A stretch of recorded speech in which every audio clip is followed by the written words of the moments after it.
Dictation शुरू होगी 3 second बाद। कहा जाता है कि जाति न पूछो साधु की, पूछ लीजिए ज्ञान।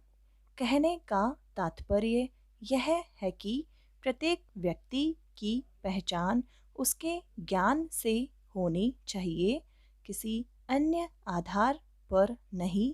किंतु जाति आधारित व्यवस्था ने एक व्यक्ति को दूसरे व्यक्ति से भिन्न बना दिया है।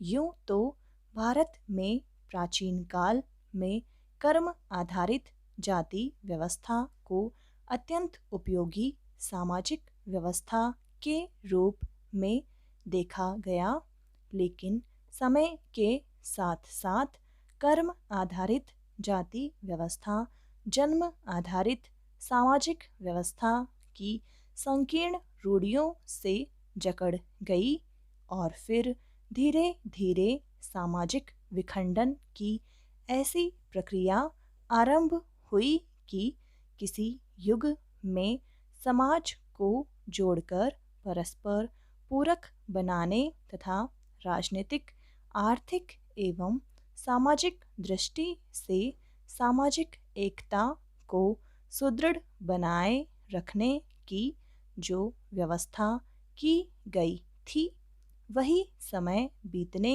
के साथ अनुपयोगी सिद्ध होने लगी। कुछ ऐसी कुरीतियों एवं कुप्रथाओं ने जन्म लिया जो समाज द्वारा खींची गई लक्ष्मण रेखाओं के कारण पनपी और उसके उल्लंघन को समाजों के इन तथाकथित कर्णधारों ने दंडनीय अपराध घोषित कर दिया। सामाजिक बहिष्कार का दंड विधान और समाज से बहिष्कृत होने का भय किसी मुस्लिम को हिंदू से या हिंदू को मुस्लिम से या फिर एक जाति के सदस्य को किसी अन्य जाति के सदस्यों से प्रेम या विवाह करने से रोकता है।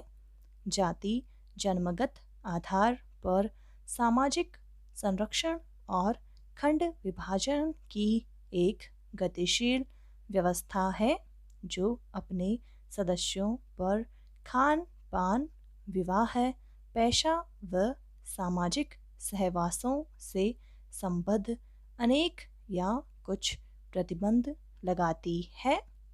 संभवतः मानव समाजों में स्त्रीकरण का विकास वंशागत और सामाजिक दोनों कारणों से हुआ है।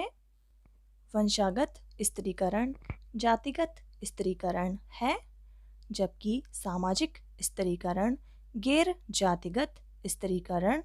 वंशागत स्त्रीकरण से दो भिन्न समाजों के विलय का बोध हो जाता है।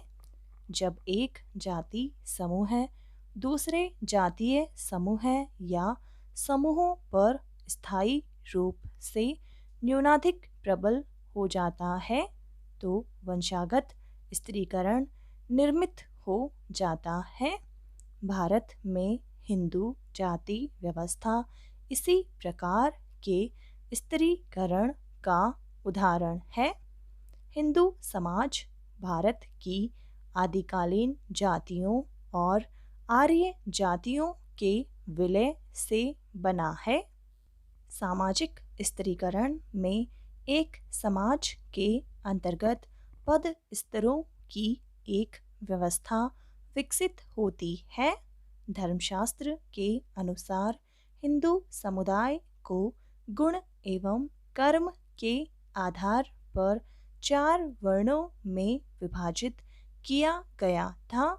भारतीय समाज परंपरागत रूप से ब्राह्मण, क्षत्रिय, वैश्य और शूद्र वर्णों में विभक्त माना जाता है।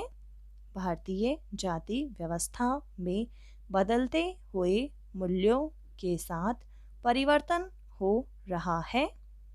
आज धन एवं शिक्षा जैसी सुविधाएं उच्च एवं निम्न दोनों जातियों के सदस्यों की पहुंच के भीतर की गई है। इन परिवर्तनों का आरंभ मुख्य रूप से 19वीं शताब्दी से हुआ, जब राजा राम मोहन राय और कुछ अन्य प्रगतिवादियों ने जाति व्यवस्था के विरोध में आवाज़ उठानी शुरू की। भारत के स्वतंत्र होने के बाद जब यहाँ समतावादी मूल्यों पर आधारित लोकतांत्रिक और धर्मनिरपेक्ष समाज की स्थापना हुई, तब जाति व्यवस्था के नियमों में बहुत तेजी से परिवर्तन होने लगा। औद्योगिकरण, नगरीकरण, शिक्षा, स्त्री जागरूकता तथा गतिशीलता में वृद्धि होने से जाति व्यवस्था के बंधन शिथिल पड़ने लगे। इसके अतिरिक्त जाति पंचायतों तथा संयुक्त परिवार के विघटन के कारण जाति व्यवस्था को उसी पुराने रूप में बनाए रखना संभव नहीं रह गया।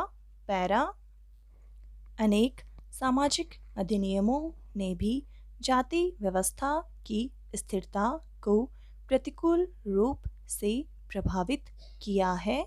स्वयं जाति व्यवस्था से उत्पन्न दोषों ने भी लोगों में इसकी उपयोगिता के बारे में संदेह उत्पन्न कर दिया है। जातिगत विभेद को दूर करके ही एक स्वस्थ राष्ट्र का निर्माण किया जा सकता है। इसलिए यह व्यवस्था की गई कि राज्य किसी भी नागरिक के प्रति धर्म, वंश अथवा जाति के आधार पर किसी प्रकार का भेदभाव नहीं करेगा।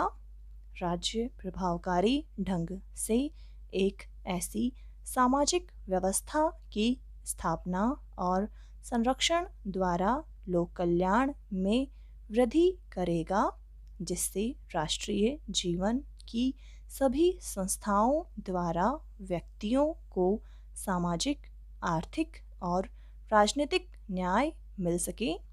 इस भावना को समाप्त करने के लिए बहुत से सामाजिक अधिनियम पारित किए गए, जिनसे जाति के आधार स्तंभ तेजी से ढहने लगे। वर्षों से चली आ रही परंपराएं जब युगानुकूल नहीं रहती, तो कोई भी प्रबुद्ध समाज उसमें आवश्यकतानुसार परिवर्तन करने में संकोच नहीं करता। जो समाज परिवर्तन की आवश्यकता महसूस होने पर भी परिवेश की उपेक्षा करते हुए और पूर्व स्थापित व्यवस्थाओं की वर्तमान में अनुकूलता की परवाह किए बिना उसका अंधानुकरण करता रहे, वह समाज पिछड़ जाता है।